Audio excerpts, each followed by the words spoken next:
And I can read book.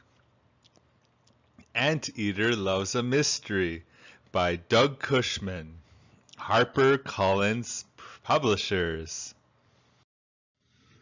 For Rebecca and Jan, the best. Mystery. Contents. Anteater rides the train. Page 5. Anteater sees a shadow. Page 21. Anteater collects her mail. Page 32. Anteater solves a mystery. Page 47. Anteater rides the train. Anteater the anteater loved mysteries. She took her mystery books everywhere she went. One day, Anteater decided to visit her sister Eliza. She packed 2 dresses, 2 mysteries, a sweater, and 5 bags of popcorn kernels. Eliza loves popcorn, said Anteater. Anteater walked to the train station. People hurried this way and that. They all looked like people in many mystery stories. Anteater thought happily. A porter said, "Excuse me, may I take your bag?" "Yes," said Anteater. "I am in car 5, seat 23. Anteater bought some candy for the train ride. Then she found her seat and began to read a mystery.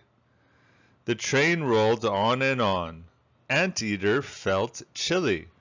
She opened her bag to get her sweater.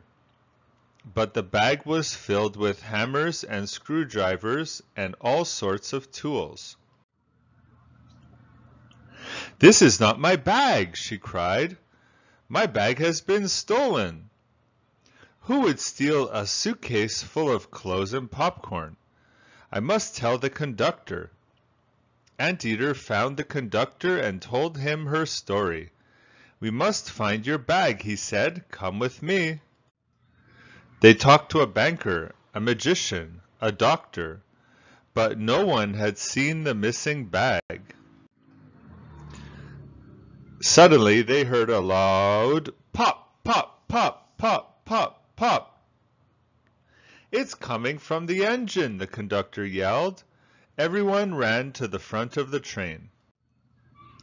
A black bag sat beside the roaring boiler.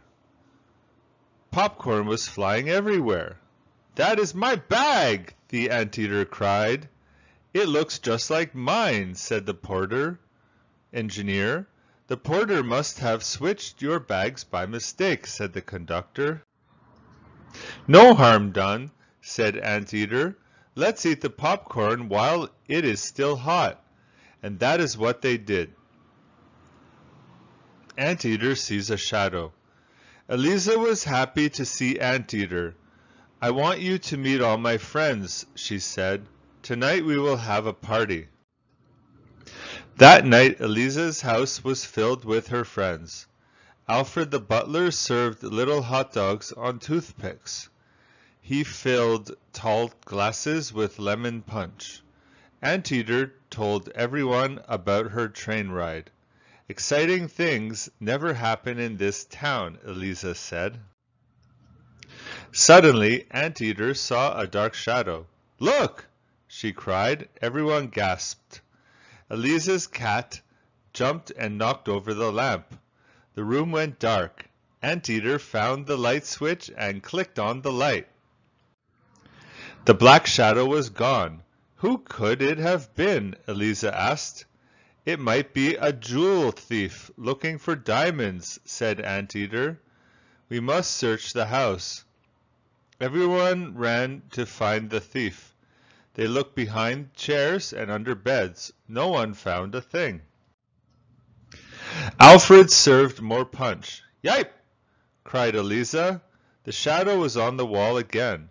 The cat fell into the punch bowl. Alfred dropped his serving tray. The shadow disappeared. "Quick!" cried Anteater. He may be outside. Everyone rushed outside. They looked under the trees and bushes. They looked behind the garage and in trash cans, but they found no one. When everyone had gone home, Alfred began to clean up.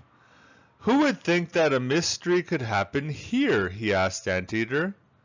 Anteater looked at Alfred. Then she began to laugh. Look at your shadow, she said. This mystery has been solved. Anteater collects her mail. Anteater returned home. She had lots of mail in her mailbox. There was a short note on yellow paper. What is this? She asked. The note said, I will be back at 3 o'clock this afternoon. Part of the note is missing, said Anteater. What does it mean? Perhaps it is for Mr. Chumley next door. Sometimes he has strange people in his house.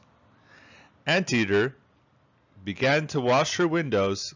She also watched Mr. Chumley's house. At 3 o'clock, a large black car drove up to Mr. Chumley's house.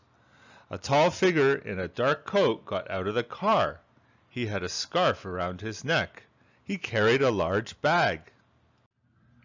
Who would wear a scarf in this hot weather? Anteater asked.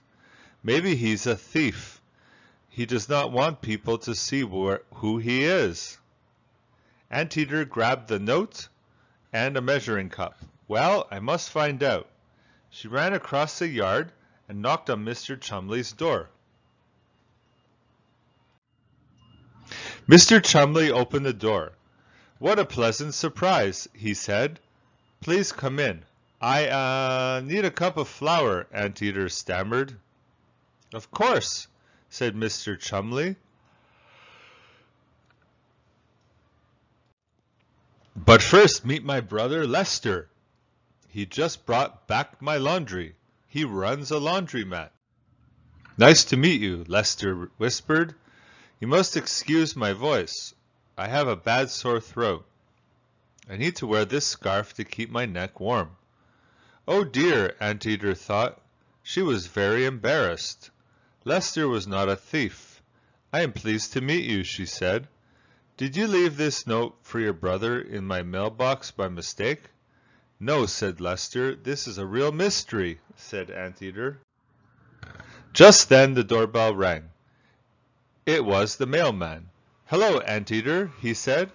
I thought I saw you come in here. Did you get my note? You wrote the note? Anteater asked. Yes, said the mailman. I have a package for you. Thank you, said Anteater. Solving mysteries makes me tired. I think I will go home. Anteater went home and opened her package. Then she sat down in her cozy chair and began to read her latest mystery book. Anteater Solves a Mystery. Mr. Chumley knocked on Anteater's door. I am going to visit Lester, he said. Will you take good care of Sam while I am gone? Of course, Anteater said. I love cats. Thank you, Anteater, said Mr. Chumley. Goodbye, Sam. You look hungry, Sam, said Anteater. Here is some fish for you. Sam sniffed the plate and turned up his nose. Maybe you'd like some milk, said Anteater. Sam lapped up the milk. Suddenly the sky turned dark. It began to rain.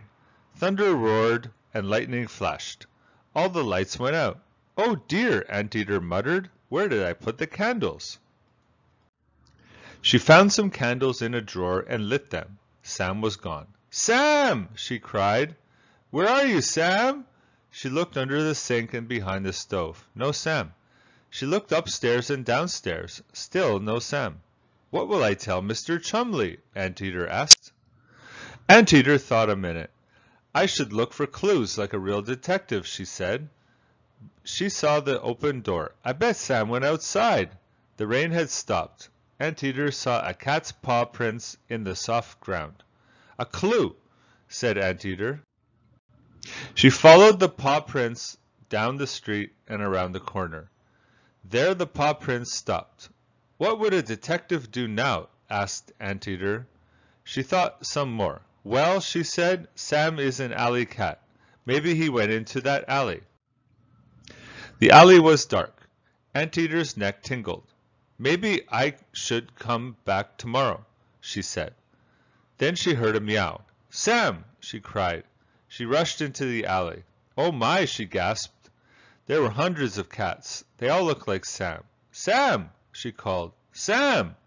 Which one of you is Sam? All the cats meowed. Oh dear, she said crossly. How will I ever find Sam?